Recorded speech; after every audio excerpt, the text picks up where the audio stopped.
Hello everyone, time to pick up the pace. Now that our first customers have received their D7s, seemingly enthusiastic to start building, I'm a bit at risk to fall behind with these videos.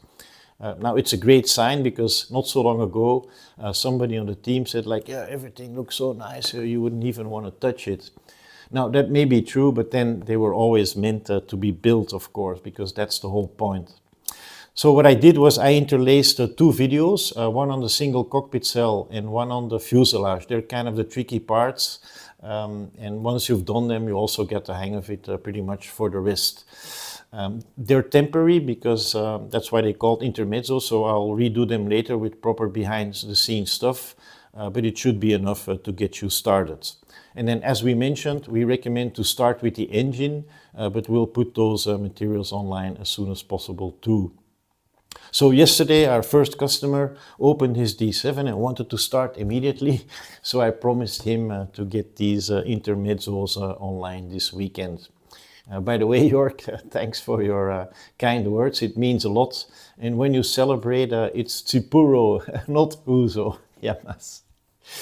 Okay, some general principles on support removal, and before mentioning them, we recommend that you read the Before You Start page on page 11, because it also speaks to that.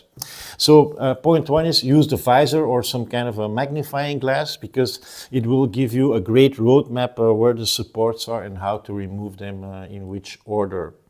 Then second, not all parts, but several parts have like sensitive areas. You want to tackle them first, so you free them up, so they're relieved from tension and don't risk breaking.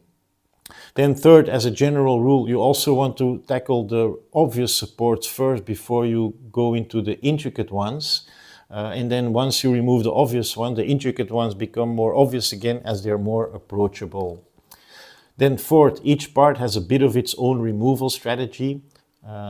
Sometimes it's outside in, sometimes it's front to back, and we'll also explain those little nuances in detail.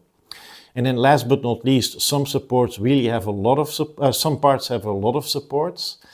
There it's not the idea that you start plucking them away individually, because that would take you too much time. There's this principle, and I would call that reaching the tipping point or reaching critical mass. It's that moment where you have removed sufficient supports that the part no longer will give a lot of resistance. So that's the time to strike. So you then can just chuck it off even by hand. And the fuselage is a great example of that. So just to sum up, two intermezzos, one on the single cockpit cell, one on the fuselage. Let's get started and enjoy the ride. Bye.